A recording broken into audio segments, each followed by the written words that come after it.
我想出家的念头不断浮出来，想离开家，离开这个世界。当时连饮食习惯也转为素食，维持了许多年。体质变得相当敏感，好像随时可以感应到别人的疾病、痛心，就连陌生人也一样。我花很长的时间静坐，甚至闭关，有时候可以几天静坐不动，自然也就断食。我观察到头脑自然还是会动，虽然到了很微细的境界，但不管怎样，还是有境界，有画面可以描述。我发现这些都只是妄想，最多让它自己流过去。只要不去管它，任何境界来了也可以走掉，确实都留不住。没想到我自然体会到这个宇宙的根源，这个宇宙怎么来的？好像我见证了宇宙的爆发，地球怎么延伸出来，而同时看到一个文明来，一个文明走。虽然样样都很精彩，但是不去理它，它就像一个海市蜃楼，也就过去了。记得有一天，我自然接触到佛法，或反过来说，是佛陀把我找回来。在很短的时间内，有各式各样的巧合，也可以称之为奇迹。朋友或许在透过他们的朋友，把佛陀的全部经典都带到我面前。当时如果有人看到我的图书馆，自然会说，任何一部经，尤其佛经，只要译成了西方的语言，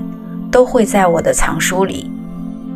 但我必须坦白向大家告诫，这些经除了心经、金刚经和一部楞严经之外，我没有读过任何一本。许多人以为我应该读遍了所有的经典，然而我读过的最多也就是这几本。没有人能想到，我在这些经典的旁边静坐，居然在这个空间会有一个宁静的场。这个场是不可思议的大，好像透过这个宁静场，这些经典活起来了，自然跟我感应。倒不是透过文字，我和文字的互动往往是好多年后，也许是自己恰好读到，或刚好有人读给我听，我才发现经典所表达的其实是我老早就亲自体验到的，也就是透过这些经典的对照，让我自己的体验得到一个很深的验证的作用。这样的缘分当然会让我珍惜再珍惜，也因为如此，我对经典的体会也可能和别人都不一样。我后来也发现自己自然能够解释任何一部经典的内容，而且这些解释不是一般人从人间理性的层面可以得到的理解，甚至往往和一般的看法完全颠倒。有一天，有人送给我一本书，我打开包里，看到一位老先生的像，胡子很长，头发也长，像出家人又不像出家人。他坐在那里很宁静，这就是虚云老和尚。我站着看着他，眼泪像珍珠一样掉下来，好像过去就很熟悉。和上次不一样的是，好像眼泪掉到一半就冻结了，而我在冻结的状态下停留了不晓得多少小时，接下来也就自然想盘腿坐下来。事后我才知道，虚云老和尚可以说是当代华人的大禅师，活到120岁。而我手上的这本书有他113岁遭遇大难后写下的自传。我坐下来，眼前浮现出许多画面，在时间顺序上是颠倒的，就像一个漩涡，从现在回到小时候，出生前，前世，再前世，